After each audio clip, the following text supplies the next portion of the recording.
Yes, people. What's going on? Welcome back to the channel. Welcome back to the Straightjacket podcast. We are live, people, man. We are live, man. 360. Wow. We are closing in on that 400 mark on the podcast. Nuruddin, man, how are you, man?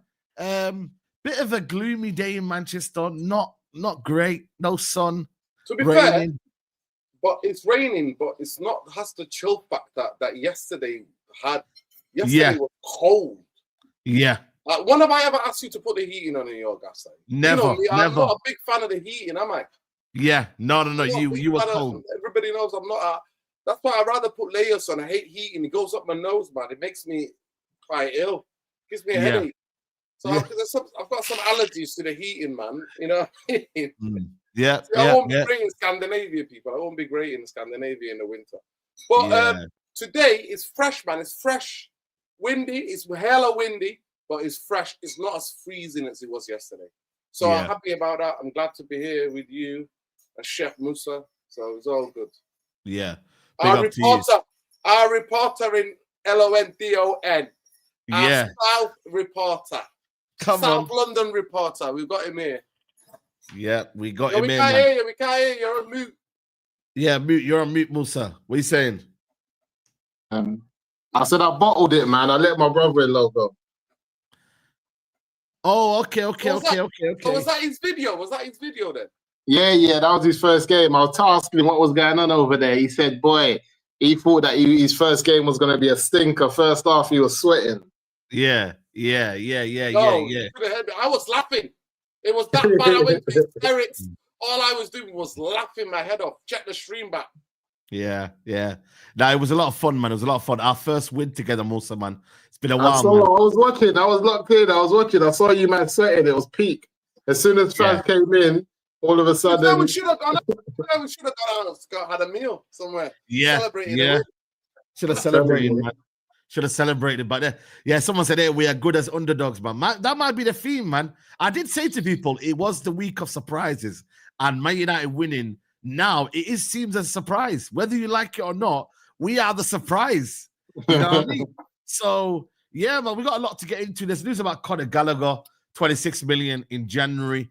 Want to talk about Xerxes, Mason Mount's been speaking as well. But yeah, Musa, man, let me get your take on yesterday's game. How you feeling? Man. 3 points for Man United.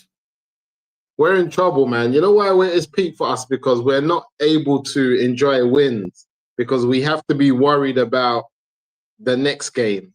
Because we're not seeing nothing which is like you can copy and paste into the next game. If you look at the two goals that we scored, a set piece, and then obviously Xerxes had no right to score that, but he did. You look at that and you say, cool, how do you repeat that in the next game? Because when you look at the way the game started, it's like we left off how we was at Everton. It was no different. Started the game, no energy. Palace had just played on the Thursday, so you thought that we'll take the game to them. To be fair to them as well, they had a lot of chances in that first half to kind of kill off the game, as tired as they were in the second half. And then you ask yourself, like, forget the opposition. What are we doing? What's Man United doing to say, look, we're having one game a week. We're having all that time on the training field. Can we come out high pressing, attacking, energetic, and try to play our game? And every time the whistle blows and we get kickoff, you just find yourself wondering, like, what the heck is going on here?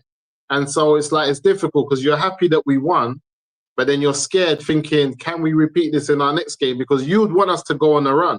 But can we really get a run, boys? Can we really get a run? Well, at the minute, right now, I think it's 1 loss in 7 for Man United, I believe.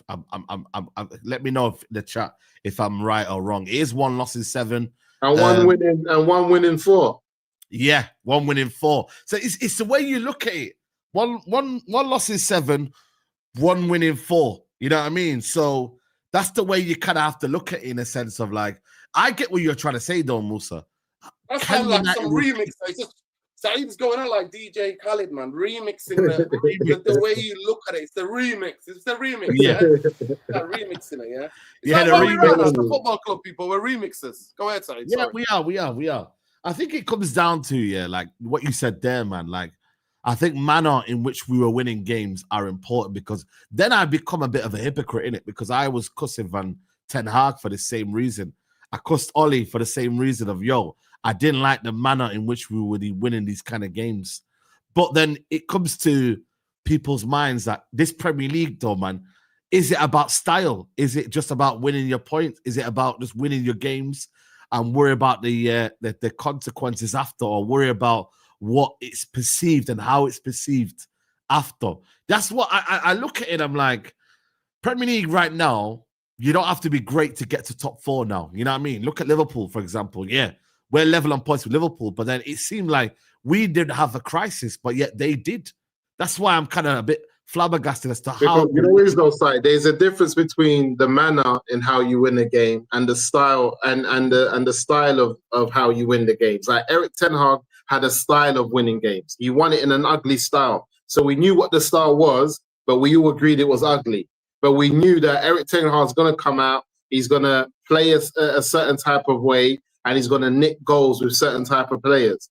With this guy, I just don't feel like there's a style of how we're winning games. I just think the manner is individual brilliance. But I'm trying to think, even if he gave us what Erik Ten Hag gave us, which was a dirty style of playing football, and we weren't happy with it, I guess we'll be complaining, but we'll know that, okay, this is how we're approaching the game. With Amorim, I just don't know how we're approaching the game. Maybe you lot know a bit better than me, but no. For once, I generally we don't know. Like, the problem is, we start off games like very, very slow, and there's no lack. There's two ways. United either start off very quick then they gas out second half, or they did the opposite this game, where we were very, very slow and we could have easily conceded 4-0, and then we find our way through the game. And we managed to find little opportunities here and there. That's it. So you're not getting... The problem is, though, guys, United don't have a middle ground where it's good, but could it be better? Do you get what I'm saying? Like, no, like, it's one of them where it's like, I've never looked at the game and thought, you know what, man? I think we're playing well, guys. You know, we just need to get that little bit of percentage well, and then we'll get there.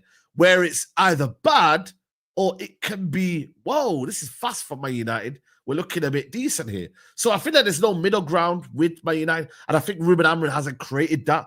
I think the style of football is created to be one either of the spectrum. Very, very good or very, very bad. There is no middle ground. And that there, for the players, it must be confusing. Because then, how do they build momentum? How do they build a set way of playing?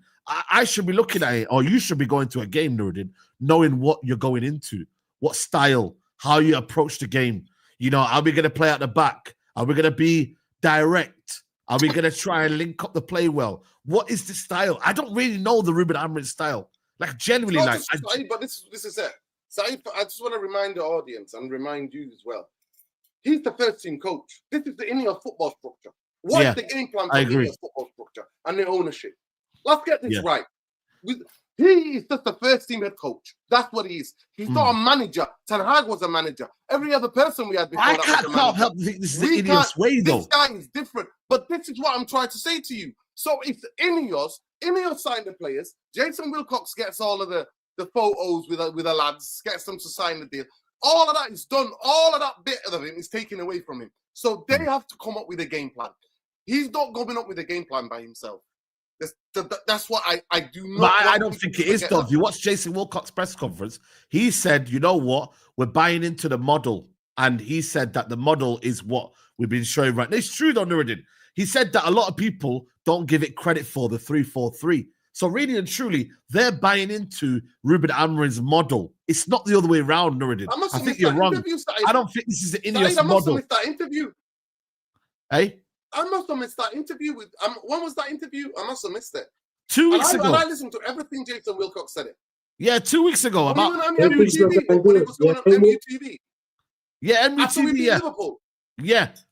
No, I didn't see it. Bro, you didn't see that interview? I did see it. I don't remember him talking the whole about club buying into Amorim and how he's setting up and how he's playing and blah blah blah and how he wants to see it. The problem I'm finding. Go on. The problem I'm finding with Amorim is that. But he didn't come out and explain and say, this is the plan that we have. He didn't say that.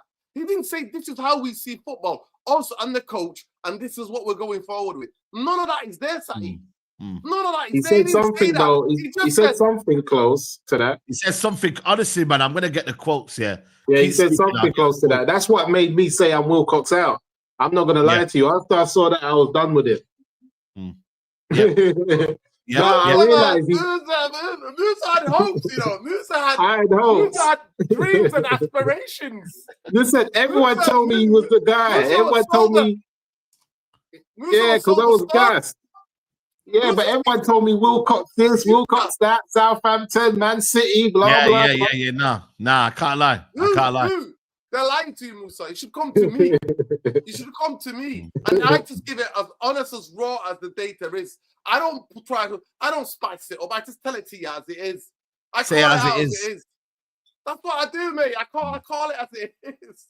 Yeah. Jason Wilcox was the coach. But Jason Wilcox did say youth coach. Yeah. Then he had 6 months to 7 months, and he actually took Southampton down. He was a director of football at Southampton, and he's part of taking Southampton down to the championship. That's Jason Wilcox. That's the fact. You say it like that. When you say it like that. Yeah. But he's a football man, though. He does know a lot about football. Yeah, I'm tired of all of that. He's a football man. What does that even mean? You're a football man. You're a football man. In your 30 years or something, over 30 years. From the age I don't get paid, though. I don't get paid. Nah, but all of this, he's a football man. You're a footballing man. Everyone's a football man. Everybody's a footballing person, regardless of gender, orientation. Everybody's a footballing person. What does that mean? What does that mean, man? That's why we're in trouble. That is true. That is true. Tell me what you've done for me now. Tell me what you're doing for me right now. Tell me what the game plan is right now. Okay. This is what he said, yeah? Ruben's got a very clear idea. It's a lot more flexible, the idea, than what people give it credit for. That is the words of him. That ain't that vague. You know how vague that is? What do you mean? An idea. Yeah. You've got an idea. Everybody's got an idea. What is it? Execution in practice. What is it? 12, he says here, we've got to start. Wins. He said we've got to start with the end in mind and understand the game model. How Manchester United are is really important. We have to pull the jigsaw piece together and put the jigsaw piece together. We would love to have all the pieces in place where we can see a clear picture. But whilst building a picture, it's even more difficult when you lose some more football matches because people start questioning things. But me, myself, Omar Barad, ownership, we're clear on the direction of travel, and it's really important. So in terms of when you were talking about the 3-4-3, they buy into. We don't play 3-4-3. I know we don't. I know we don't play 3-4-3. Yesterday we played against a team that plays 3-4-3. We saw that. We don't play 3-4-3. We play 5-2-3. That's what we play. Yeah. So let's stop the cap. Let's stop the. No, but I'm just repeating what someone else has said. Don't shoot the messenger. You know what I mean? I'm just giving you what someone has said. But when you said about 6 months, let me just say that to that person. It felt like 6 months they were in the Premier League before they were going down, my friend. That's what I meant. That's what I meant. It was like 6 months and everybody knew they were going down. Yeah, there you go. Big up AJ. Yeah, there it is. But no, the thing is, though, I don't think it's a very clear vision. So, Saeed, in 13 months, how come none of us, how come you don't know? You're a footballing man. No, I don't know. Right? I don't know. How come you don't know? The chat, how come none of you know? Somebody in the chat tell me when you know. I don't know. To be honest, I'm not separating. I'm sorry, Musa. Musa, you need to start telling people. All roads lead to the boardroom and ownership, my friend. Because it's no longer because the coach. It's no longer you don't see the boardroom every week, so that's where No, Saeed, but we're too cowardly, and that's how football fans are conditioned. If it means that I die on that hill, I'm dying on that hill. Somebody's got to. Yeah, he's not a manager. He's a coach. He is the coach. Remember Chelsea, Saeed. Chelsea, one of the most successful teams in the history of British football and European football, bar none. You know what's that? You know how long I agree. Yeah, Chelsea. You know how long they were coaches. They weren't managers. Under Ibrahimovic, Chelsea didn't hire managers. They were all first-team coaches. And you know what, Saeed? They had the squad of players to win and compete. If you didn't do your job, what happened? Mm. Yeah, you got sacked. You get sacked. Yeah. See you later. Here, we don't know what we are. We don't know what we We are. don't know what we are. We don't know what we are. We don't know what we are. So all we are now is focusing on the coach. And that's all. No, it's the first time in 150 years, Manchester United, 40 odd years, right? In about 3 years, that is 146, 47 years of Manchester United history. 147 years that Manchester United have just had a first-team coach. First-team coach. So for me, you can't just put it down to him. He asked for a midfielder with legs. He asked for a midfielder with legs. He said this after the Leeds game. He said this during the preseason, and Manchester United did not provide him those type of players. I'm sorry to say, I just want to have a bit of reality dose with the football fans because I'm getting so much stick. I did a panel match reaction last night, 9:30. People are giving me, are you negative? You're not talking about. I'm like, how can you watch that first half? I think there's anything like Musa said that's sustainable for me to go into next game. Our next game, we're going on Thursday side. Me and you're going into the game on Thursday. How can I go into that West Ham game? I'm trepidation. I'm like, you know what? I'm telling you, I was thinking about this. I was thinking, shit. You know what? Nuno don't like losing like consecutive games. Nuno is going to set up to block us up and try to play on the counter. Try to get a goal with Bowie and all that. And that set Wayne breaking shit down. Everton showed up with 10 men. You telling me West Ham can't shut us out if they score first? Saeed, how can I? This is the worrying man. How can I, on a Monday morning when I wake up, have trepidation about who we're facing next? And how can I be sustained? The point is this, Manchester United fans, as we currently understand this season, we are, Saeed, on track right now. How many games have we played? 12 games? 13. 13 or 13. Manchester United are now on track. How many games you played throughout the season? 38, yeah? Played 38 Premier League games. Manchester United have now played less than a quarter. Yeah? We are on track, Saeed, to be conceding nearly 60 goals on the Conor rate. Yeah. I'm going to bring you this. Repeat that. Let me repeat that for the people at the back. So when Jason Muppet Wilcox comes out and tells you after the Liverpool game, getting gas at NUTV going, we need to get you out there, Jason. Manchester United have just beat Liverpool. We've just beat Liverpool. Liverpool. Get you out there, pal. Let's go get you out there. You tell them. Everything. We're all united. We're all behind the coach. Comes out with that waffle. Yeah. And you know what? You know the maddest thing? So it's like last season, I swear. You know something? You know me. You know what? If I was in the Matrix, I'm getting capped straight away. Because I don't know sometimes the way my brain thinks, the way I see things, I'm not made for this world. I don't think I'm made for this world. Yeah. I'm telling you. Because you know what? Last season I was told, forget about the Premier League. Forget about the Premier League. It's all about Europa League. And you know what? I get the same kind of conditioning going about how good our defense is. Our defense is woeful, Saeed. You know how you judge a decent team? It's how good you can attack and how well you can defend. How good you are on the ball, how well you are off the ball. And all those minds, Joe Glazer, Jim Glazer, Ineos, Omar Potato Barada, Jason Muppet Wilcox, Zilch, they all get 0. It's coming to the end of the year. People are like, give out. Who's the Muppet of the year? Manchester United ownership. Manchester United football structure, specifically Potato Parada and Muppet Wilcox, is them. This is the people. That's what I'm thinking about. I'm thinking, who's pissed me off this season? And all the sheep and all the bootlickers out there in the fan base. Oh my God, I have never. That's what I'm saying to you. I'm like Neo in the Matrix. I'm telling you, everybody's everybody's part of the Matrix. Everybody wants to grass me up and come to me. The agents, you can see the agents coming. I rest my case. Yeah. You know what I will mad, say, though? shall I show you something, Musa? Yeah. This is us last season. This time last season versus now. So game week 13, we were on we scored 17 goals. We're in 9th position, 13 conceded, and 4 points from top 4. This season, we're 7th, scored 21, conceded 20, 3 points from top 4. So this is the exact. I don't know if Amorim came in game week 11. I don't know when he came in, what game week he actually came in. But this is what we are right now compared to last season, man. So if anything, we're conceding a bit more.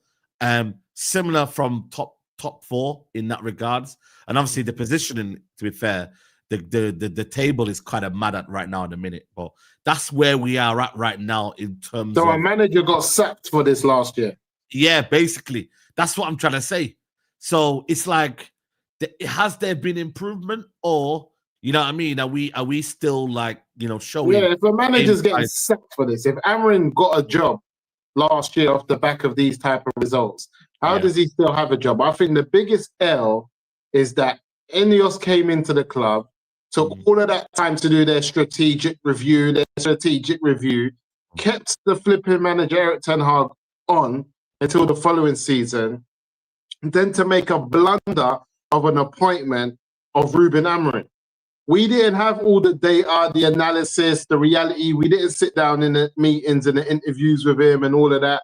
The fact that all these other clubs sat down with him, like Noradine has said in the past, and they looked at it and said, you know what, based on where we're going, where we've been and what we want to do, as good as some of your numbers are, it's just not going to add up for us, and the amount of money we're going to have to spend to get all the guys that you need to play your system. How have we been able to have such a big L to the point we've unsettled the youth academy in terms of how they play and then moving players onto the first team? The fact that we've got a manager that needs a whole new squad of players, not even an 11, he needs at least 15 to 16, 17 players of his own before he hit. Like, how we got to this? How have they made such a blunder for an ownership that says they don't have money and they want to spend all the money on the stadium and stuff like that? How have we got to this part? I just feel like Ineos have had such a big L in their first 18 months in a job. Well, this is one of the reasons that they're not trying to sack the manager. But this is a massive they don't want to be wrong, though. That's the thing, though. They don't want to be wrong. And also, the Premier League is giving a lot of reasons why you should keep the manager. Same way with Arne Slot. Arne Slot is still in the job because they're not far away from Man City. They're only 5 points behind Man City. To them. He won. No. What I'm trying to say, what I'm trying to say to you is, though, do you think the way that the league is designed right now, that's the reason why a lot of managers aren't getting sacked? So you're looking at. Now, to be fair, if you look at Conte and Jose Mourinho, they got sacked 3 managers. No, but if you look at Jose Mourinho, they were losing. But if you look at Conte and Jose Mourinho, they won the league for Chelsea and got sacked the next season around January time for bad performances. Yeah. So managers have been sacked the second season for bad performances when a club has a higher standard and they know what they want to do. I wouldn't be surprised because I know Liverpool have standards. And also Arsenal, I've never won the league. So they're thinking, Arsenal, right, you might not won the league in 20 years, yo. Is it still over? You know what I mean? Like in their head, they could be thinking that it's not over. One of the things that we're looking at, I think one of the things that has had to happen at Liverpool, even though this is not about, it's not a podcast about Liverpool, is that Ernest Slot came in last year and had to do a rebuild because Klopp had built a team. He put the rebuild off for a season for whatever reason. Liverpool, the structure, they put the rebuild off for a season and allowed him, and he was like, cool, I'm happy enough to come in and continue with the players that they have. They won the league, and now season 2 is basically season 1, the rebuild. And with the rebuild, had he come in and had this type of impact in his first season with a rebuild, with all of these new players, Liverpool wouldn't be as angry as they are now. I think they would be giving him more time. So I just feel like I'm not one of these players that will look at Isak and be like, Isak is done, Ikatike is not going to work. Brother, you're asking for too many things to come off. Someone's like, it's just too much, and they're not a bad side. So I think they'll be there or thereabouts. So like I said, they can easily win a trophy and get top 4. But back to United, we're just in trouble, man. Then we're in turmoil. We're survival football. Survival mode. Yeah. We brought in a manager that needs us to go and buy in about 17 players. Everyone else looked at him and said, no can do. No can do, mate. How many players do you need? What type of system you trying to? Nah, can't do that for you, son. And then Man United comes and says, yeah, we'll do that. We'll do that.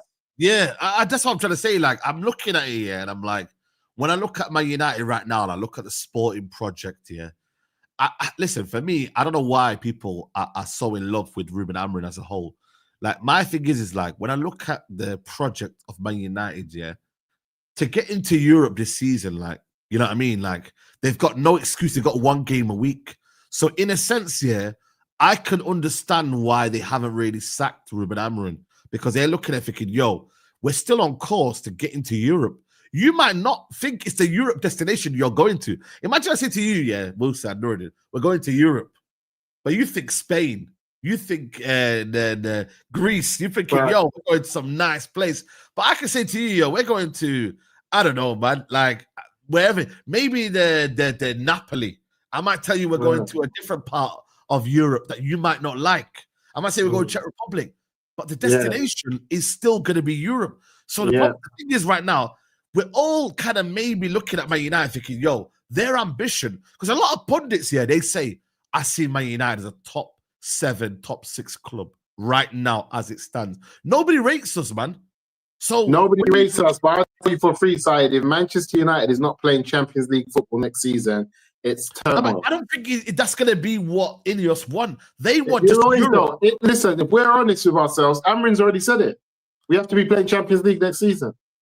Yeah, but then he knows he ain't gonna get sacked though, so he's not bothered. No, but he knows it. That is the standard for me. He's saying that because he has to say that, because that means then if the fans say to him, "Yo, we can't get Champions League football, brother," he's finished, bro.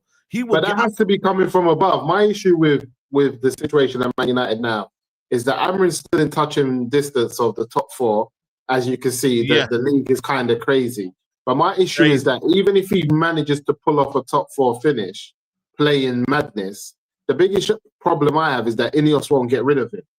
We're not in a situation where we're saying, cool, Amorim will get top 4, then we'll sack him and get a new manager.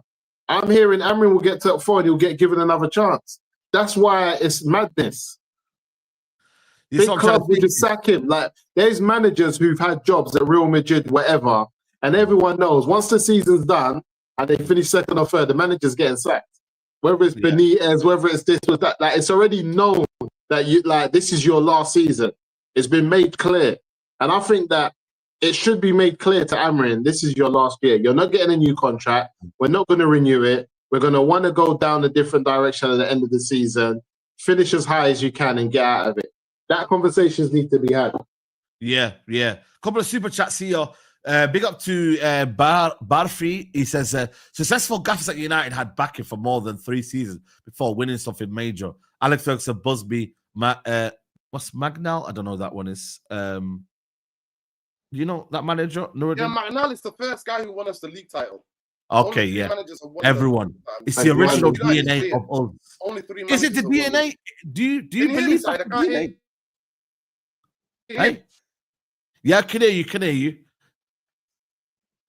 Oh, the DNA of Man United, is that the DNA of Man United? I'm not so sure. There's no DNA. Everyone's always coming up with the DNA. Go on. But you know what? Listen, that was a totally different type of football. So Alex Ferguson, Manchester United is one of the weirdest football clubs. Only these 3 managers, Fergie, Busby, and McNeil, have won the league. We're the only one of the biggest clubs in world football that only had 3 coaches win the league. It's weird. Yep. It's really weird. Yeah. But I think it's time. Obviously, the time that Alex spent at United stopped other managers from coming in and being able to also obviously have that opportunity. But I just feel like, I'll be honest with you guys, I just feel like it's crazy to be sitting here with the money that we've spent, talking about spending more money in January, and still a year in, Amorim's scared of the players himself. He talks about he doesn't know what he's going to get game to game. He doesn't know if he's going to win. He doesn't know if we're going to go backwards. He's afraid of Man United going backwards. He comes out sometimes and it's like, I don't know, it's like when the car doesn't start and a man says, boy, I turned the key. I don't know what the problem is. That's how Amorim is like. Amorim's like, listen, I gave them the instructions. I don't know what's going on. It's not enough. Did you check the oil? Did you check the pressures? Have you know what I'm saying? Have you done your due diligence? And I don't think he's done. It's just, I'm tired of it, Saeed. I'll be honest with you. I'm just watching game to game because Palace, I don't even know how we came back. Again, we got to rate Zertsky because if he doesn't pull off that goal, Because that ball was going nowhere. I don't know what Bruno was doing with that ball. Where was that ball going? That was pure amazing from Xerxes, man. You got to give it to him. That finish there, man. To do that on that side there was brilliant for me, man. I can't lie. I thought he had a better second half, man. I thought he got into the game. Yeah, he got into it. I think one of the few things that Xerxes does and why I like him as a striker is that he makes things happen for himself. And you have to in this team. You have to. Sadly, as a striker, you're not going to get the ball in positions that you want it to. You're going to have to make it. And more, there's no more of an ideal way to show that than the fact that Bruno will spam a ball at you from a free kick in a position where you're like, well, what am I going to do with this as a striker? If anything, Xerxes had to put it back into the box for someone else. But that's not what strikers want. Strikers want better balls in. And that's what you're going to have to deal with and be able to score. And I feel like it's a lot to ask for Sesko to understand these teammates like that in his first season. And this is why, for me, I'm always going Xerxes over Sesko just because he's got that 1 year experience of dealing with this madness in the team that we have. We need more players as well that can actually play football. One of the things that we found in the second half is that when the team calmed down, we had a few more ballers on the pitch with Colby, Xerxes, Ahmad, and you started to see us play a bit more football. And I feel like we need to start like this. But the manager's scared. He's scared to do that. But I don't know, man. Them 4 minutes that he gave Colby were shocking. Oh man, that was sad. Before I get into that, the red top fans still any Amorim bonkers. Killer said, big up. Anything Amorim failed is at the Ineos, and they hired him. We're struggling with 1 game a week. What if we have Europe as well? Poor Kobe. Yeah, the Kobe situation is a sad situation, man. But I think the squad, though, you know what I mean? We are going to be tested, you know, in terms of rotating. We do need to rotate. Players need to be given a rest. I am concerned about the lack of squad depth. That's why we've been linked with Conor Gallagher. I mean, 26 million guys. I mean, is it something where you look at him thinking, you know what, man? Can he do a job? Another Mason Mount, man. We can't afford to do that. Chelsea are just laughing. He's another Mount, man. What are we doing? Man, he would cost Man United 26 million. They view him as an opportunity, not as a what do you call it? A priority. Conor Gallagher, he still does play for Atletico Madrid here and there. But yeah, man, option for United. I mean, you don't rate Ugarte though. You don't like Ugarte hasn't played in a hot minute, you know, not even off the bench. Ugarte since maybe the Tottenham game. He said Ugarte struggling in about I think not the last press conference, the one before that. He said he's struggling. We have to help him. So the fact that he said that in public just tells you everything you need to know. He said that about Dorgu though as well. He said that Dorgu's decision making is poor as well. So even idiot. He said I watched Dorgu play for flipping his international team, scored a goal, getting into positions, making the right moves. I don't understand what's wrong because he. But then you don't play in a different system and a different formation. Yeah. Understand that. Yeah, I mean, yeah, I did see that Elliot Anderson. Apparently, City are looking after him, and I can't lie to you, City. If they could get Elliot Anderson, because Rodri isn't the same anymore. He's getting injured every minute now in terms of he's not even available tomorrow. I think Reinders hasn't really proved what he could do at them. I think they're gonna be leaving. Niko Kovacic is gonna leave. I can't lie, man. We need to go and get Anderson. But at the same time, though, everyone needs midfielders, man. I think we don't need Anderson side because there's no midfielder in world football that can play in the midfield 2 of Ruben Amorim. We'll stop wasting our time. The best thing we can do is go and get an Amad Diallo on the left wing back situation because we know we got a right wing back because this is how the manager plays and hoping that if he gets sacked that player will become a winger. We just need an attack because we can't. Obviously, Dorgu's not getting the minutes that we want him to get, or he's not settling in how we'd want him. But to be honest, we're light in that position anyway because I don't see Luke Shaw staying around for long. And then besides that, who else do we have besides Dorgu and Luke Shaw to play that position? You know what I mean? Yeah, Dallo. I mean, he's in there. No, Dallo's not going to be. If we're playing a back 4, I wouldn't play Dallo as my left-sided wing, but I wouldn't do that. It doesn't make sense. Yeah, you know what I mean. So for me, I just feel like it's a position we have to fill anyway. And if we get an attacking player, we need a left-sided winger because obviously Sancho's gone this summer, Marcus Rashford's gone this summer. And I don't think we got a left-sided winger if we play 4-3-3. We don't have one. We're talking about putting Cunha out there, putting Mason Mount out there, Bruno out there. I don't want to see none of them guys. Yeah. But for me, I'm going for man. Set piece again, ole, man. You know what I'm saying? What we saying, guys, man? Set piece and that. And we got our own Nicholas Jones. Isn't he the old Arsenal set piece guy? No. He's Ruben Amorim's right hand man, innit? But yeah, he's the guy that's at Arsenal. Yeah, Nicholas Jover. Is he still there, by the way? I think he's still there.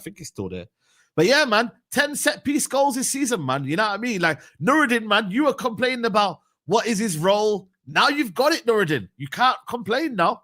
His role is rolling. He's doing his job. Nah, Nuruddin, man, you gotta be fair on this brother here, man. You know what I mean? Like joint most of the Premier League alongside Arsenal set pieces. So when you say that his role isn't known, here you are, Nuruddin, man. Enjoy it, man. What are you saying, Nuruddin? Enjoy it. Like, why are you complaining, bro? So we can't even this. This is how we need to win games then, set pieces, yeah? Yeah, this is it, man. Because I feel like with Man United, I think Glasner said it in terms of our XG from open play. I think it was like next to nothing, man. I don't think we recreated anything in terms of like open play. But yeah, like this is gonna be one of our threats. I mean, we have to understand and use your threats in it. Like, you know what I mean? If this is gonna get us more goals, I mean, but the thing is though, like I don't expect Man United to be doing a lot, especially when you haven't got an identity of how we're going to play in it. So the next best thing now is that what have you noticed now in the Premier League, Nuruddin, is that everyone's trying to find the small margins, Nuruddin, small percentages. This is where we're at in the Premier League. This is where the Premier League is at right now. I'll be real with you. Like, I think it's a Premier League problem. I don't think it's a Man United problem. I think the Premier League has become a lot more direct now. Set pieces are more involved. Throw-ins are more involved now. You know, I think there's a lot down to that as well. I can't hear you, Nuruddin. Are you there? Yeah, man. Jim Rackett's got your mic today, man.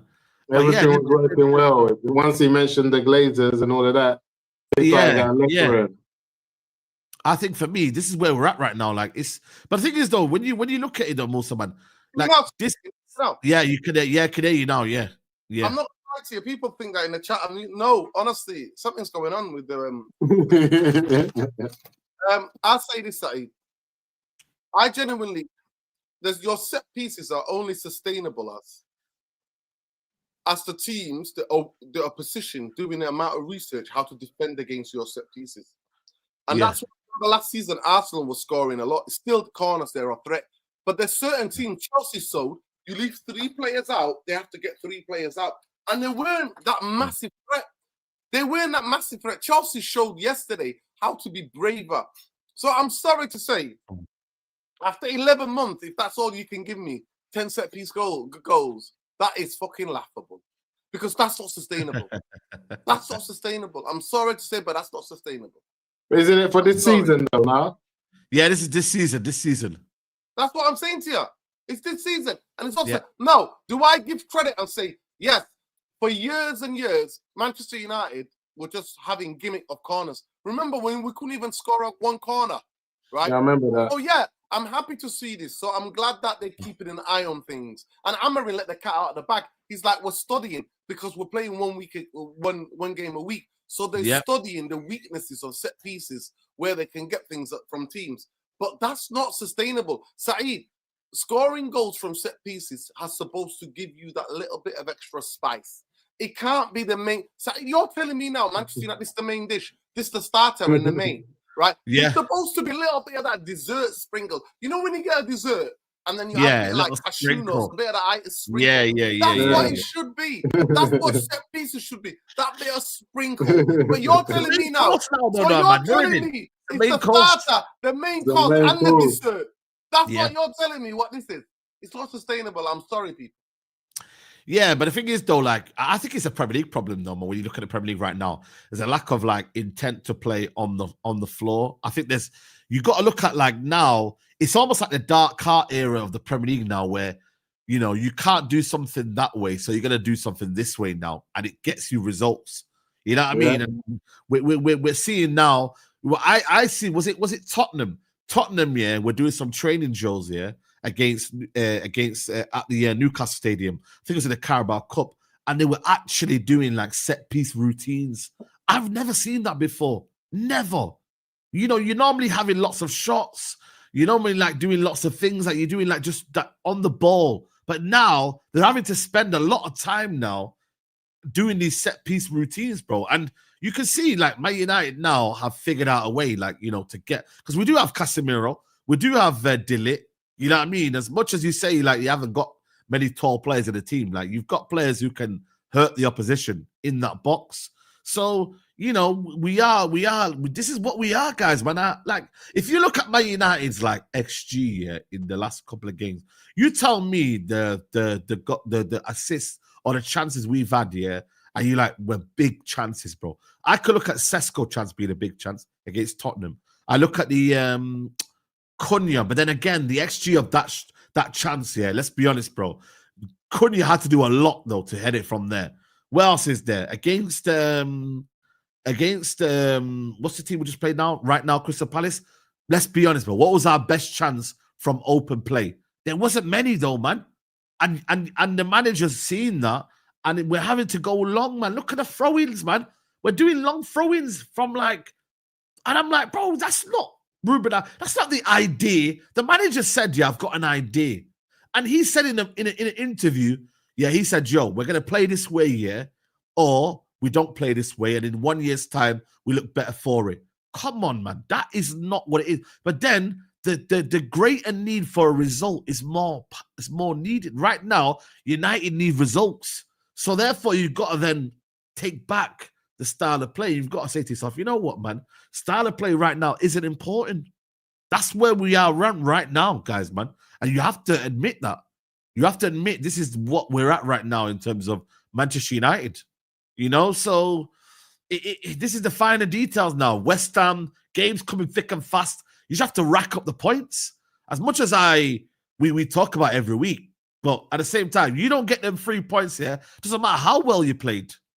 You know, so I don't know, man. It's because I just look at the standards of the United fan base here, and it's like the way that people are seeing improvements. I'm like, yo, that should be a given. Like, Man United having the most shots this season. Like, I'm like, is that an improvement? Like, what do you mean? What's the context behind the shots? Is it from the halfway line? Are these shots where I can clearly see that they're on target, we're peppering teams? Like, what is it? Like, what's the improvement? You know, I really want to know, because people come up to me and say, yo, man, United are improving, but I don't see it, bro. Do I see us getting more points this season than last season? Yes, I do. But is that enough to get us far? And is that the idea of where we're meant to be, like in terms of, you know, longevity-wise and where we're meant to be? I don't know. You know what I mean? So there's a lot to do, man. There's a lot to do. But Cunha is back now. Good to see that Cunha is back. Yeah. I mean, does he go straight back into the team now, Cunha? Or do I guess so, because Mason Mount is a no-go. Now, Mason Mount's in the team, though. No, he's not, man. Mason Mount is just a no-go, man. I'm not gonna lie to you. I think Mason Mount will keep his spot. That means Joshua Zirkzee gets dropped. Nah, Mason Mount. When you look at the 2 goals, Zirkzee earned more and done much more for the team second half than my man. I think Zirkzee. I'll be surprised even if Sesko comes back and Zirkzee gets dropped. Yeah. You know what I mean? Because I think if we go again with Zirkzee and Cunha comes back, I think he'll get himself a goal. Zirkzee's always been able to get himself a goal. He's just never had the type of players in the 10s behind him to kind of support more. I think if anyone gets dropped, it might be Mbeumo needs a drop. He needs to just relax a bit. Yeah. I think Mbeumo definitely. Or maybe maybe it was just a different team. But I'm going to say this, and I'm going to say this again. And Mbeumo should be playing wing back. He needs the space to run into it. Guys just don't. No one wants to listen. Ahmad was not a wing back, and Mbeumo's played wing back before for Brentford. He needs that space that Ahmad has. He can't do all of this neat and tidy in possession turns and all of that. That's not. He does it, but he does it more with first touch space, and he runs into it. But people keep on forgetting our wing backs are basically wingers. He's a winger. I don't know what people understand. If you give Mbumo the ball in that wing back position, which is normally starting on the halfway line, where's Ahmad? He's on the halfway line. It's not like he's defending the penalty box. He's on the halfway line. If Mbumo's on the halfway line and gets a 1-2 and gets to run in that space in the wing, no one's catching him. Oh, yeah. But the fact that he's in his 10 position, he's getting the ball back to goal, he's trying to make things happen. It's not working. It's not his game. Ahmad sits people down. And sometimes when Ahmad is trying to run down the wing and Mbumo makes that run, but sometimes Mbumo's got to stay centre. Let Ahmad continue to run down the wing because when he gets to the bar line, he's going to sit people down. But the problem is Mbumo keeps on making that run on the outside so Ahmad can go inside. But Ahmad doesn't always want to go inside as well because he's got the ability to sit people down. So this is why I feel like Ahmad will be more intelligent in that position to let Mbumo keep on running and he would stay in the centre. And I just feel like the minute he changes that, you're going to see a massive difference on that side. And then everyone will start talking about, everyone knew that, but no one's listening. You need to change it. Look at that space that Ahmad has. Can you imagine Mbumo having that space? Yeah, but then I also think, man, like we are still defensive. Imagine having an Mbumo here. I'm sorry, Musa. I would agree if we play the Glasner style of football and you could say, Munia would be like, if the way that Glasner plays Munia, we could play Mbumo, but we don't. You think Mbumo's like, you think Ahmad's like some better tackler than Mbumo in that position? Yes. Of course he's not. You know why? Because have you guys forgetting that Mbumo played wing back for Brentford? Well, I wouldn't say he played wing back, but I say that he played that position numerous times when they played the 3-4-3. Yeah, that is true. That is true. He played it. It's not new. But they played 3-4-2. They didn't play 5. We don't play 3-4-2. No, I get it. No, I get it. But what I'm saying is, right, please, people. No, but what I'm saying is, Ahmad ain't no special case that all of a sudden, as an attacking number 10 or forward, that he can do it better than Mbumo. I'm just telling you, the way Mbumo's built, his strength on the ball and his ability, he can tackle. He can usher players and get into the position. He has got the engine. The only thing that I think is that Mbumo would do better off having that space in the middle, that space to run into. He wants it. Bro, do you see how bad he was the last game against Palace, man? Yeah, no, I agree. And that's not his first time he's had a game like that. It's not a 10. Yeah. The problem is with us, we play like this, though. That's the problem, though. And then obviously these lot are down here, yeah. And then you've got these two here. This is the problem. There's a gap. There's always a gap right here that we don't use and we get exploited. So this is the problem now here. Really and truly, Josh Resurgent to drop in here, and then we should form a 2 if we wanted to. You know what I mean? And facts. You know what I mean? They could go in there if you wanted to. I mean, in Burma, Musa, can I just say this, Musa? You might be right that him playing as a wing back, but to me, the way I see in Burma, his best thing is playing on the shoulder and playing high and wide. Yeah. That's what I agree. This is high and wide and on the shoulder. And that's why he's got 20-something goals for Brentford, playing that position. But you got to think here, when Ahmad gets in these positions, where is he? He's high and wide and on the shoulder. Anytime Ahmad gets in these positions, he's in the positions that we want Mbumo in. And the reason being is because that number 10 goes central and Ahmad gets the space in behind, or the other way around. But I just feel like the spaces that I see Ahmad get to run into, and Mbumo's craving for that, and he's not getting it where he is in the 10 position. So I just feel like the biggest issue is the formation. But because of where we're stuck... It's the system. The system, I should say. Yes, the system. I should stop saying formation. The biggest issue is the direction of the system and how he wants it played. Because even Amrin was asked, how do you feel going against Palace, who play in the same formation as you, and they're actually doing well in it? And he said, well, they play it different. Amrin said, it's the same way. You wouldn't say that everyone that plays the 4-3-3 plays it the exact same way. It's the same way the 3-4-3s play different. So even Amrin knows he plays it totally different to how Palace are doing it. Yeah, I agree. Now, I'm not gonna lie to you, bro. I think for me this year, this team here, man, like it's gonna be the same thing. I don't know if Mason Mount is key to what Man United do in terms of when he comes on, you maybe see a 3 here, and then you might see Brian Mbumo coming as a 2.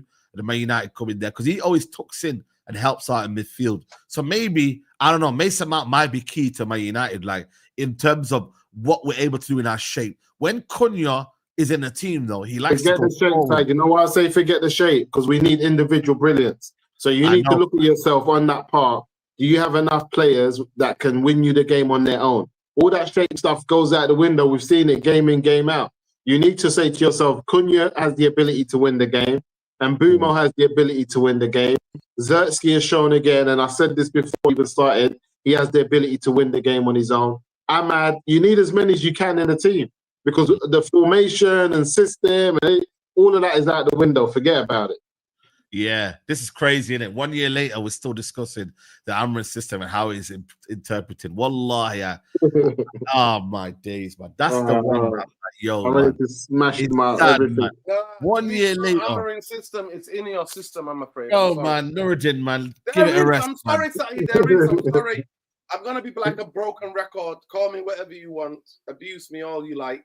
It's the in your system. And you can't tell me one place. You know what it's Nuruddin? When the car's broken down because someone's forgot to put petrol in it, and you're telling me about the car dealership, I just don't want it. The car dealership, yeah, I get it. Nah, but the car dealership, you never have to see them again. Nah, Musa, I'm sorry, that's the wrong analogy. That's the worst one. The dealership. No, I'm talking about when you're. Let me give an example. When you're renting the car, they're meant to give you enough petrol in there so that you can go by your business. You're renting the car from the dealership, yeah. But sometimes it's not enough petrol. So the guy that picks it up has to look and say, okay, there's not enough. Let me put some in. So now when I break down, I'm like, why didn't you put petrol in? He's talking about, yeah, well, this guy, they gave it to me. I forget about all of that. You saw it.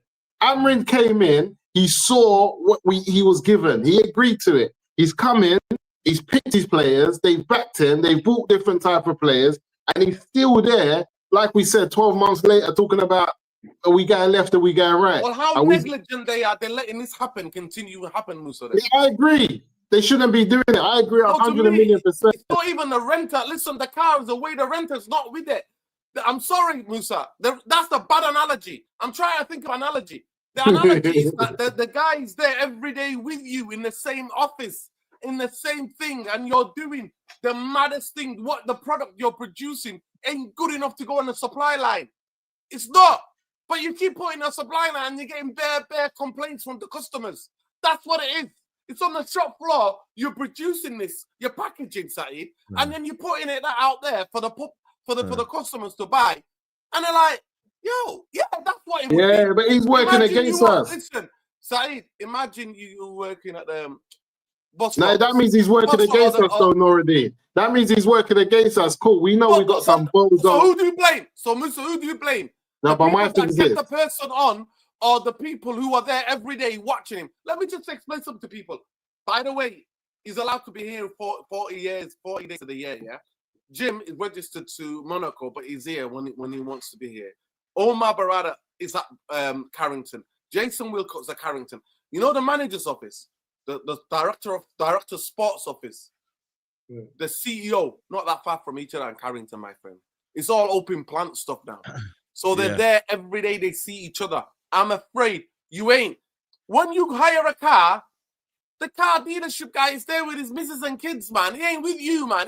Don't give a damn about you. You're just a number. You're just a number, and where the money is. They just want to make sure the money is in the account. That's all they ask about. They don't ask about you. Listen, all I know, I'm really putting the petrol in the car. Musa, they just give you the car. Sort whatever you want out in it. Do whatever you want in it. That's all they asked about. Brother, he's not filling the tank. You know what it is? Musa, this idea of is the product they're producing. How more? Like Musa, you want to own one of the shops now. Let's just say in Brixton, you own one of them yardie shops, yeah? The cooks that you got are not cooking. Customers are complaining. What's going on here? We don't have it. We don't have it. We don't have it. We don't have it. That's what they say. We don't have it. And people know you, and you're there every other day. You're there. No, but you know what we're saying is this. Musa, people are coming up to you saying, "Yo, Musa, what happened? Yo, what's going on?" No, but you know what he's doing. I've been doing it for the last 24 years. Listen, but there's levels to it. My thing is this. You're not a car dealer because you're not away doing stuff you know with your family.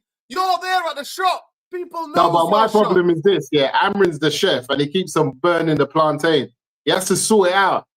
Stop burning the food. The issue is this right now. How many more chances are you giving my guy? No, but you know what the issue is this with Amorim and why we can't let him slide. Noureddin, who tells you to set up a midfield of Bruno and Casemiro? Two men like that is unforgivable. Omar Barada, Jim Glazer, Joe Glazer.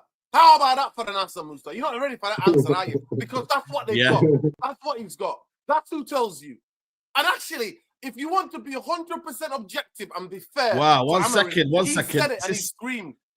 Andre Onana has been left out of the AFCON squad. Oh my God! What? That's madness. Only United would do that to you.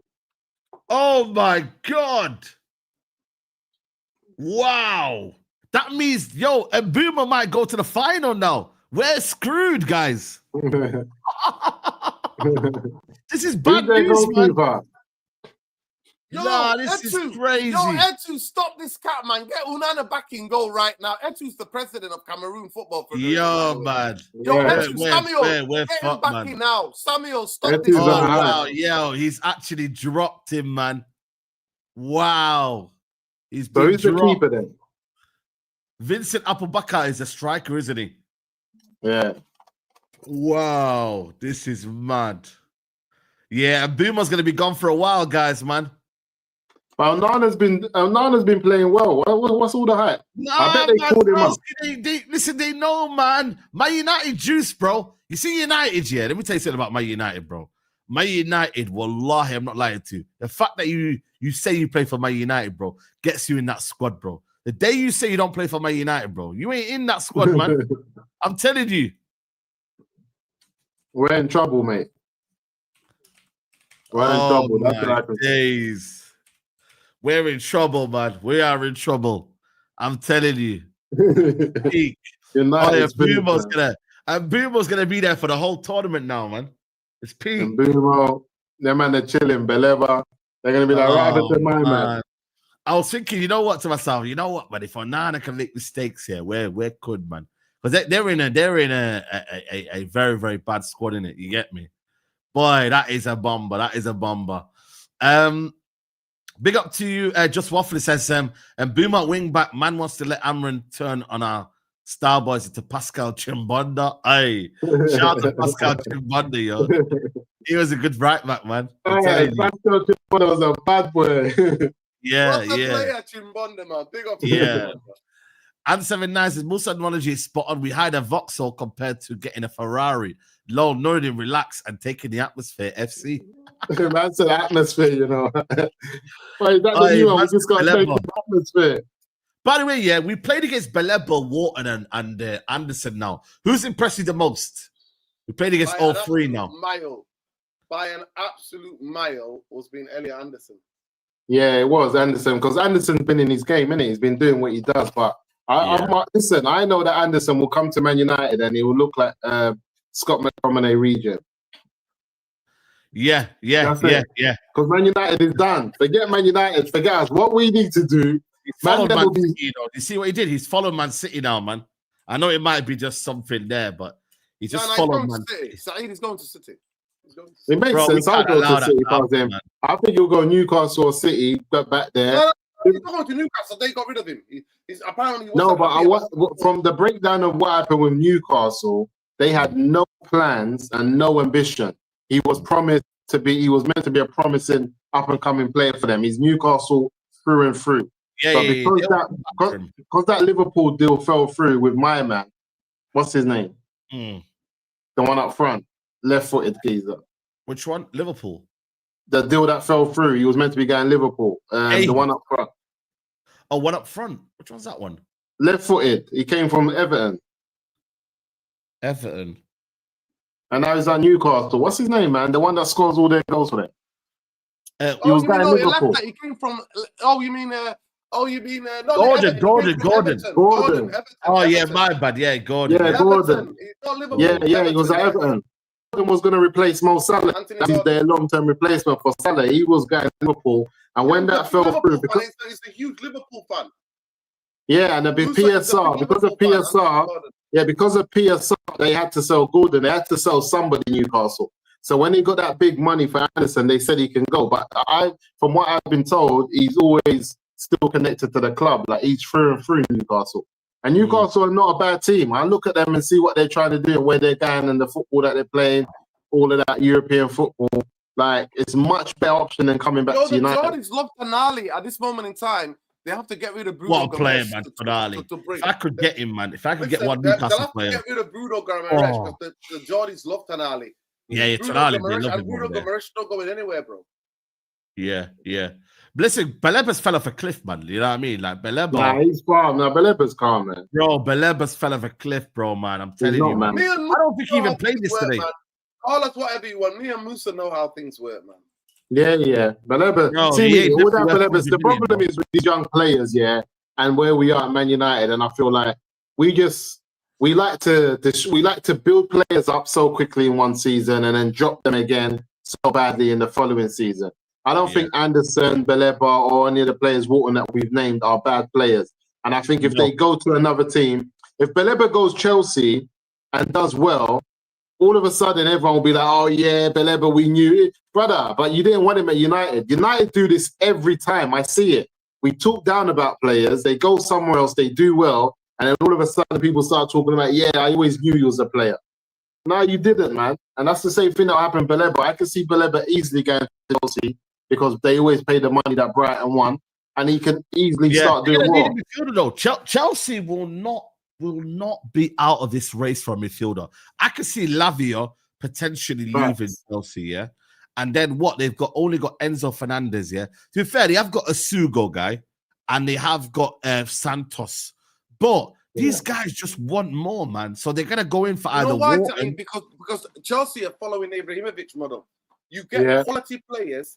If the coach doesn't fix it, you get rid of him. Yeah, you get rid of him. They buy the best players, Sonny. They buy the best players. And that's why that's why I'm always saying that Todd Bowley is on the Epstein thing. He's blackmailed everybody. So don't be shocked if they don't get Eddie Anderson either. I'm telling you. Yeah, don't be shocked they don't get Eddie Anderson. Chelsea get who they want when they want. But you see me, after watching the game yesterday, because my brother's a Chelsea fan, I watched the game with them. They're in the title race. I don't know what everyone else thinks is going on. You don't play like that with 10 men against the best team, so-called best team in England and Europe, and you tell me you're not in the title race and you're sitting... Chelsea are in the title race, bro. Yeah, they're in the title race. What you lot had. Well, the title they got. Yeah. You add my man that didn't even come off the bench into that. Palmer, oh my Lord. Them guys are in a title race. You know what? He's a match winner as well. Match winner. Wait, so who's our rivals then for this top 5, top 4? Who would you say? Because Aston Villa now have done a madness. Newcastle. Bro, Tyrone's not resting anymore about Emery. He's not can't tell Emery. I keep on telling him, allow Emery, bro. Bro, Emery's allow him. He's proven himself now. He's done what he's had to do. Allow Emery. Bro, Emery, what a rise, man. Even Brighton are on a bit of a run now, man. I'm telling you, Brighton, Yeah. Listen, I think Palace will fail away because I feel like the games that they've got, man, is so nasty, man. I feel for them, their squad's not big enough. Their squad's not big enough. They've got 22-man squad, and the first time in their history, and as I remember, they're playing in Europe.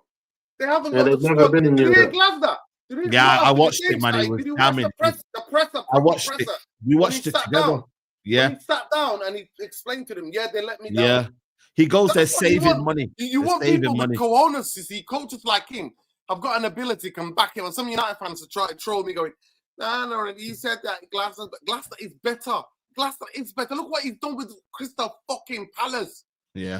Look what he's done with Crystal Palace, man. It's just about sustaining their relegation for every other season in the past 10 years. It's true. He took them to a FA Cup, Charity Shield. Say whatever you want, beating big teams, big football clubs, mate. He beat Liverpool and Man City in both of those big Wembley games. What are you on about? Practically. Outmaneuvered. And they had their best run ever. 12-game unbeaten run. Yep. And only because they played 72 hours before. And I was trying to explain that to the United Real Therapy last night, and people are like, I am making excuses. We don't care. Glasner is a bomb. I'm just like, oh, for fuck's sake. Yeah. You No, want 100%. anything without context. You want anything without context. No, I agree. I think for me, Sunderland are there, but then people say they eventually will fall off. Who else is in that little bit of a race? Bournemouth is about. Yeah, Bournemouth is about. Yeah, but then they've kind of fell off a little bit. I can't lie. They are in there. You've got Liverpool. Are we writing off Liverpool, guys? No, Liverpool are there. Bro. Sunderland, mate. So far, Sunderland are there, mate. Are you mad? You see the thing about Liverpool, yeah, they get beat up and stuff, yeah. Sunderland are there, but you know, you see me, yeah. I know there are rivals and stuff, but I look at the type of goal a team scores. The type of goals Liverpool scored the other day. They're serious goals. I know, man. That this quick finish from Isak. They've got that in that. That's what I'm saying. You see Isak's goal, the way he just side-footed it near post. Nice goal, man. Nice, it's tiny. Yeah. That's someone that's assured of himself, someone that believes in his ability. And then there was another one where he beat the defender and went for goal and he missed. And I'm like, this is someone who's building back his fitness. You never had a pre-season. Brother, playing games, brother. I agree. Joey Barton as well, that racist prick. Yeah, bro. Absolute prick, man. I thought that was a meme. Did he really say all of that stuff? To Brazil and that. If I catch you on Deanscape, you prick. Yeah, he won't be seen, man. He's not going to be on road, man. On site, just know that it's on site. Because I went to college with it, that prick. He came to my college.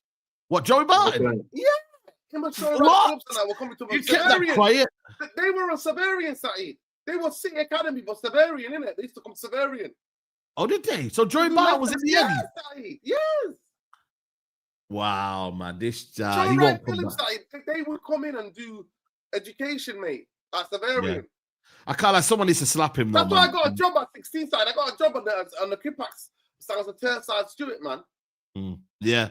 Now I can't lie to you, man. I don't know what the Somalis are doing in Toxif, man. But there's a lot of Somalis that are in Toxif. You know what I mean? They've got to find him and sort him out, man. He knows Isak's from Eritrea. Hence why we don't claim Isak in it, because it's disrespectful to claim him. You know what I mean? He's East African. He's East African. But he's East African, but at the same time, like. No, but Joey knows it. That's why he said that he knows it. That's why he's saying that Eritrea is the real deal and Somali's the replica. That's why he said what he said. Yeah. He said, what did he say? Wannabe Somali, he said something like that. You get me? So it's like. No, he's like, what did he say? Somali imposter. He said Somali imposter. Yeah, he said basically they put them about an Eritrean, but they got an imposter who's from Somalia. So he's saying that. So he knows the nuances of the area. You know what I mean? And you know, Somalians are gonna obviously when that clip goes round, he knows obviously it's gonna go viral, isn't it? And he's got what he's wanted because he's got a reaction, isn't it? But at the same time, like I said to you, man, he's cheeky. You better make sure my man don't see him. What's my man again from America? Yo, too many people. Top boy, is it Top G? What's that guy called again? Top G. Now there's too many people. Yeah, man. You know, make sure Top G don't see him. You know why people come for us? You know why the reason why people come for us? Because we know we don't fear, man. It's on site. Trust me, Joey. Yeah. You know what? Because we know your cousin, your brother, murdered a black man for being black. We know that. Yeah. All right. Yeah. Anthony Walker. If you remember all of that. You know what I mean? You know. So yeah, we remember that. Racist prick, man. I swear to you, it's on site. Wannabe mini Tommy Robinson. Even the other day when Ian Wright was talking about something, he started talking about, I don't know why Ian Wright saying all of that. When I think he was talking about everyone, when they were on to, man, you're just a washed up prick, mate. You're racist. He was an average footballer, man. Average footballer, bro. You get me? Average. And, he's chatting. He's a shit bag, man. He's a shit bag. Trust me. Yeah, facts, man. Just know that if you're in Manchester, it's on site, mate. I don't give a fuck. Bro, but the thing is, you won't see him though. That's the problem, though. You won't see him. You know what I mean? In Manchester, that's the problem, man. Now I'm just gonna go through Man United's next set of fixtures, man. We are being kind to us, man. We have got West Ham, then we got Wolves. By the time we do the next podcast, West Ham and Wolves, man. Them. What are we saying? Are you lot confident? West Ham at home, Wolves. That's going to be 6 points. 6 points. But I feel like it could be a 3 or 4 points. Nah, come on, man. Don't be surprised if United bring us back 2 points from that, you know. I think it should be 6 out of 6, man. If we're 6 out of 6, but I'm prepared for 2 points. I'm prepared for 3. I'm prepared for 2 draws. I'm prepared for a draw and a win. I'm prepared for 2. I'm prepared for everything. This is Man United. What's everyone say in the chat? Because I'm not gonna lie to you. I'm gonna quietly. If you don't win on Thursday, side it's a wrap. I'm gonna quietly say 6 out of 6. We need to get 6 out of 6 before the next 2. We need to. The next 2 are Bournemouth and Villa, and they're difficult games. Listen, December is going to start to separate the league. Yes. That's all I know. This month is going to start to show you who's in the title race, who's in the top 4 race, and who was pretending. Title pretenders. Yeah. Yeah, forget title contenders. You know, you know what's mad, yeah? I don't want to get too giddy, yeah, but like if United, yeah, were to win like majority of their December fixtures, where could we actually be in the league table? So I'm saying we could be. Remember, on average, the league leaders on average come out of December on around 40 points. Now, real talk though, I know it sounds mad, yeah. Remember, the league leaders, Saeed, normally around this time of the year they have 40 points. Between 40 to 45, they end up finishing the season on 90. They get about 45 in the first half, and they normally get another 40, 45 in the second half of the season. So what I'm saying is, if we look at Arsenal now, how many points have Arsenal got? They have got, let me just check right now. They're on 30 points. So they're going to reach their 40-point target come out at the end of December. No, they're going to have 1, 2, 3. It's 18. It's 18 points you've got. So you've got 3. So they're going to come out of, if they win majority of their games, yeah, which is going to be, tough, yeah. You know what I mean? It's going to be 18 points on top of that, bro. So that's what I'm saying. So they're going to be, so that's what I'm saying. They normally come around the 45 points mark out of this first half. Yeah. So Man United now, we're on 20. How close could we get to that 45-point mark? That's a because if Man United can come out this period on 35 points, we're in the top 4 race. 100%. Yeah, I agree. But if we come out this period still in our 20s, it's finished. Yeah. If we come out this period still on 20-something points, we're finished, guys. We need to come out of this period with at least 35 points. 35 points. 35 out of 38. Because that will put us 10. That will put us 10 points behind Arsenal, who's about on 45. Nah, that's a bit too much, though. 32 out of 38. No, what did you say? 30. What did you say? We need to have on total. We got 20 points now. How many points we got now? 20, I think. No, 21, isn't it? 21. 21. So we need 14 points out of the next whatever minimum. Yeah. You said there's 18 points to play for. Yeah. We need 14 points out of those 18. We can only drop 5 or whatever. 4 points. We need a minimum of 14 points out of the next 18 available. If we don't get 14 points, man, and get to that 35-point mark, 34, 35 points, we're in trouble. Norida, are you optimistic like that? What are you saying? Because we're getting the calculators out now. You know what I mean? Norida's not going to say anything. Saeed, there is nothing sustainable that I see in the football. So what do you want me to get the calculator out for? What's the worth getting a calculator out for? There's nothing sustainable. Word to Muslim. There's 24. No, but what I'm saying is, Sonny, there's 24 points. There's 24 points. We've got 4 games there. How many games are there? 6. There's 24 points to play for. Or something like that. I don't know. Newcastle's a draw. I want to say, Newcastle at home's going to be a draw. I'm going to say Villa's a loss. They beat us comfortably. They got better midfield. Okay, this is my prediction, isn't it? When you have your prediction, you can have your say. Are we okay with that? So I'm going to say West Ham win. Wolves win. Bournemouth. That's going to be a difficult game, man, at home. I'm going to say Bournemouth's going to be a draw. Okay? At home. Even though they've been poor, I think United, they've got, I think Semenyo and this guys are going to cause problems. Wolves. No, I think it's Villa. No, let me go back to the fixtures 1 second. Let me just compose this. So West Ham win, Wolves win, Bournemouth draw, Villa loss, Newcastle draw, Wolves win. I'm being fair. Am I excited? Am I getting giddy there? No. I've gone for 1 loss, 2 draws, and 3 wins. So who's the loss? The loss is to Villa. At home or away? Away. How many games we got this month? How many games we got this month? 6. So you're saying this with a coach that's won 13. He's won 13. He's got 13 wins in 13 months. Yeah, but this is the easiest set of fixtures you could possibly have. How many points was that, Saeed? How many points was that? Easy when it comes to Manchester United. Did you not see Everton?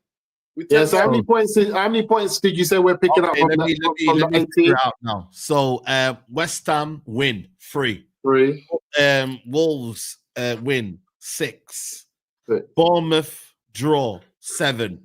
Aston Villa loss. So that's 7. Draw to Newcastle. That's 8. And then a Wolves win. So 11. 11 out of 18. 11 out of 18, guys. 11. How many goals are we conceding, Saeed? Forget the goals conceded. No. Tell me how many goals we're going to I'm not going to tell you that. I'm not going to tell you that. So I'm going 11 out of 18. Everyone in the chat. Conceded 20 goals already. Everyone in the chat, give me your predictions. I'm going to go 11 out of 18. Musa, all I'm saying is that's quite conservative, you know. Yeah, all I know is we need 4 wins from 6 minimum. I don't know how they come. Oof, that's a lot. I don't know who we win, whatever, but we need 12 points from 18 minimum because that will then put us on 33. That will put us on 33 points. Not within us, mate. If we don't get 33, listen, I'm telling you again, Saeed, because where you're putting us is dark. If we don't get 33 points here, you have to understand you're asking us here to do the same for the second half of the season and accumulate another 31 points. That will pass on like 62 points. How many games would that be, by the way, by 6 games? So we're on 13, match week 14. No, 13. Yeah. What are we on now? So we're 13 and another 6. We'll be halfway through the season. This is what I'm trying to say. This is what I'm saying. Let me just ask so what I'm saying is quickly, though, then already. So if we're halfway through the season, we've got another half of the season to pick up on a similar amount of points. That's only putting us, that's only putting us on like 62, 64 points. That's not top 4. 62, 64. Top 4 last season was around 69. No, it's not. Look at it. It's not. No. Trust me. Last season, let me show you something. Last season, you need 70. Top 4 was 69. This is what I'm saying. You need 70 points to finish top 4. Yeah, but this season, the way it's going on though, right now, everybody's. You know why? You know what? I mark it on the league leaders. The fact that Arsenal are still going to accumulate the same amount of points you needed last year, the year before that, you need to be around 80, 90 points. Yeah. But the thing is, 5 Champions League spots. So if there's 5 Champions League spots here, the 5th got 66 last season, and it's always been around that area. 23-24 season, top 4 was 68 points. Last year, you said it was 69 points. You need to be high there. So what I'm saying is if we come out this first half with 31 points, you're talking about we need to get around 40 points in the second half of the season. You think we're going to be better in the second half than we were the first half? Yeah, but then I'm looking at maybe everyone else having more games. And then this is what you have to understand. Because the teams that finish 5th and 6th, they're always fighting for a top 4. So 5th last season was 66 points. The season before that, 5th was 66 points. Yeah. So we're not even getting 5th with what you're saying. We're going to finish 6th. Yeah. Because 6th was 63 points. That's the points that you've just spoke about. And last season, 6 was the same. 6 was even worse. Last season, Newcastle and Villa both finished on 66 points. So it was goal difference. So how many games have we played so far? 13? We're not getting top 4, man. Okay, out of 13, can you tell me what's the possible points we could have got? 33, innit? Right. No, 39. Sorry. Got? Yeah, we've got 21. So we dropped 18. So out of 33. Yeah, drop 18. So you go for the same pattern as that in the next 6 games. Yeah. Okay. That's the story, bro. That's what I said. We're finishing 6-7. Actually, without Mbeumo and Ahmad Saeed, take that to put into your calculations without Mbeumo and Ahmad and Mazraoui. So that's fine. Again, that's what I'm saying. Without Mbeumo, Ahmad, we're khalas, man. That's it now. I've heard enough now. Listen, seventh.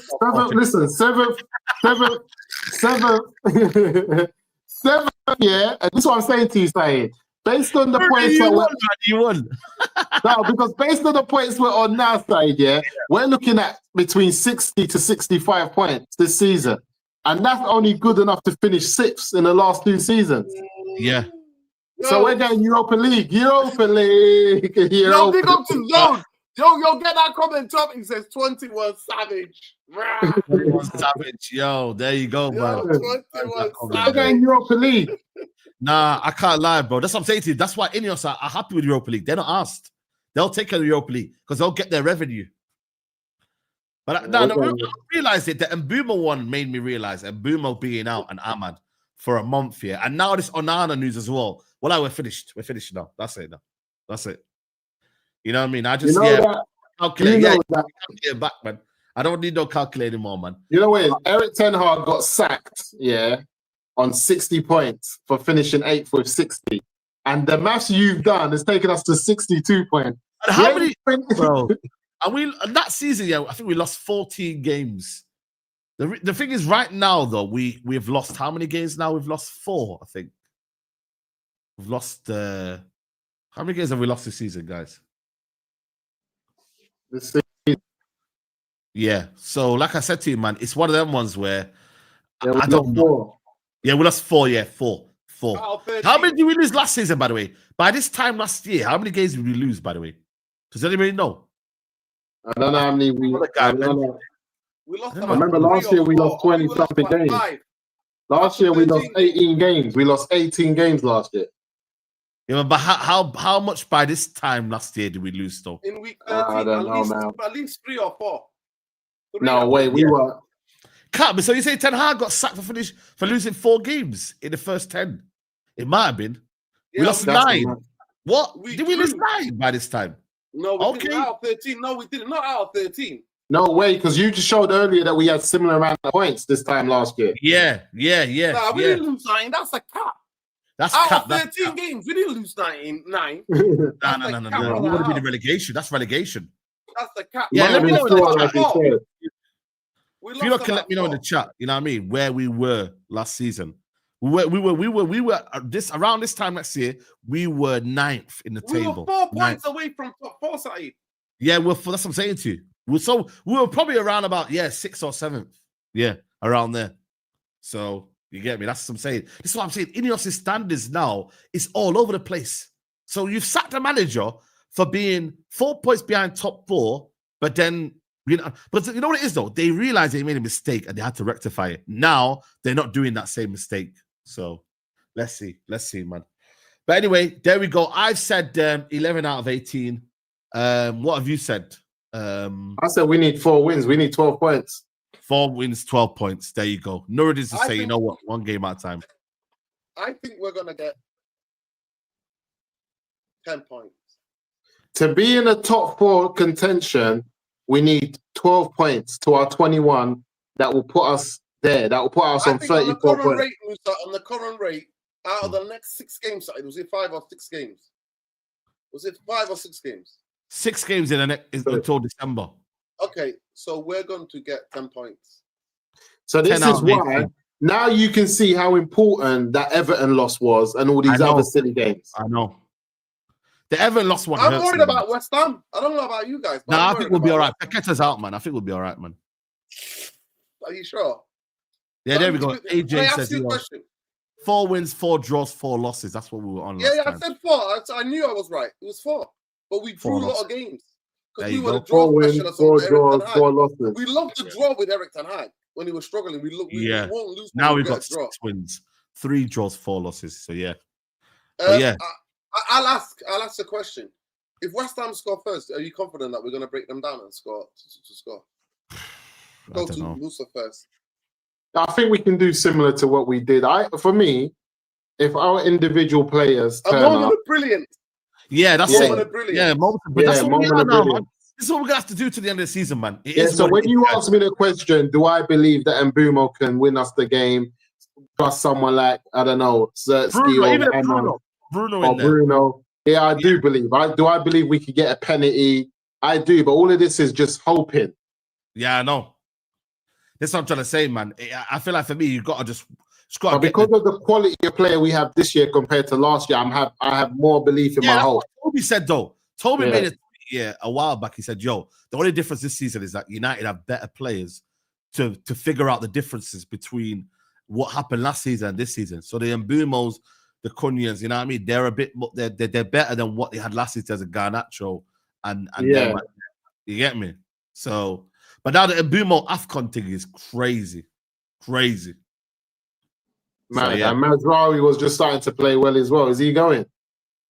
Yeah, he's going as well. That's what I'm saying. Euro shaky, man. I like Maz in that right centre back position. I know. I like him. Hakimi's out injured, so they even need him more. The problem is, though, they said, they need him back 2 weeks before AFCON starts, guys. Is that still the possibility, guys? AFCON. 2 weeks before. So that means then they will have to leave after what game is it? Wolves game or is it what game is it, guys? What game would it be 2 weeks before AFCON? 2 weeks from now, isn't it? So it would be. Remember, we've got 1 week of break, winter break. Remember that? Yeah, I know that, but I don't start until I think after the FA Cup game. So, guys, what game would be their last game then? And Mbumo and Thingy. Let me see. 1 second. It might be the Bournemouth game. Will be their last game. Bournemouth. 1 second. Let me show it and let me just share it with you. United fixtures. I don't think so, man. They can't go 2 weeks early, man. Why go on, bro? Well, they said they're negotiating, Saeed. So let me just share this with you. 1 second. Morocco won 2 weeks. United pushing for Morocco ain't gonna negotiate with no one. This ain't Cameroon and them, man. There. Morocco want to win their thing. They're not gonna play that. FIFA sets the deadline of 8th. December the 8th deadline for clubs to release players for AFCON. So they set the deadline and there you go. Deadline is there, Norwood. They've already mentioned December the 8th. So yeah. So what game is that? What game is December the 8th then? That would be the after the Wolves game then. Yeah. Wolves game or potentially the other game as well. So we will see, man. But listen, people, we're gonna wrap it up here, man. Guys, I don't know what at the end of the day, it's going to be very interesting to see what happens. But yeah, Morocco, I ain't on that BS. But apparently, United are now negotiating with clubs, with national teams to send them to. The players will be match ready. They just these are big players and they go into the squad straight away, don't they? Yeah, I don't think they're going to have it in Morocco. I think Ivory Coast and that might just beg it, but Morocco's not having it. They might be looking for some financial, you know. But people are forgetting Ahmad is off as well. We're in turmoil, bro. Watch. Lazy. No Ahmad. Yeah. No Mbumo. Shane Lazy. No don't worry, Musa. The next one in line, Shane Lazy is coming to save us. Ooh. Flipping Amrin's due to play in goal. Yeah. Absolutely. But listen, people, I don't know how many likes we're currently on right now, but I don't know if it's 500 yet. But people, smash your likes, guys, man. It don't cost you a penny. You know what I mean? We're on 332. That's shocking, guys. Come on. Everyone right now, stop what you're doing and hit the like button. Costs you nothing. Free to do so. Big up the community. Big up everyone watching. Make sure you subscribe to the United Real Therapy. Nuruddin, when's your next live or, video? Yeah, tomorrow video. Yeah, there you go. Video tomorrow. Musa, make sure you lock in. It's the Champions League this week. It's the Champions League. Yeah, I'm coming back soon. I'm figuring out streaming and all of that properly. I'm figuring it out. I'm soon come back. I got a new stand. That's why my thing's been sturdy today. I'm figuring it out. Come on, man. Love that. The sound is a lot better. The sound is a lot better. Yeah, Mike's on its way as well. Don't worry about that. I'm figuring it out. I'm gonna start moving like the Premier League bouncer. You're not Premier League ready. You're not Premier League ready. Come on. You're not Premier League ready. Yeah. Big up, man. Love for coming on, people. Big up to Minna as well. Hope you're well, Minna. Big up to Minna as well. Every time. And my people, it's gonna be a big one, man. Premier League Thursday, Sunday, United 6 out of 6. Nordin, I'm calling it. Are you?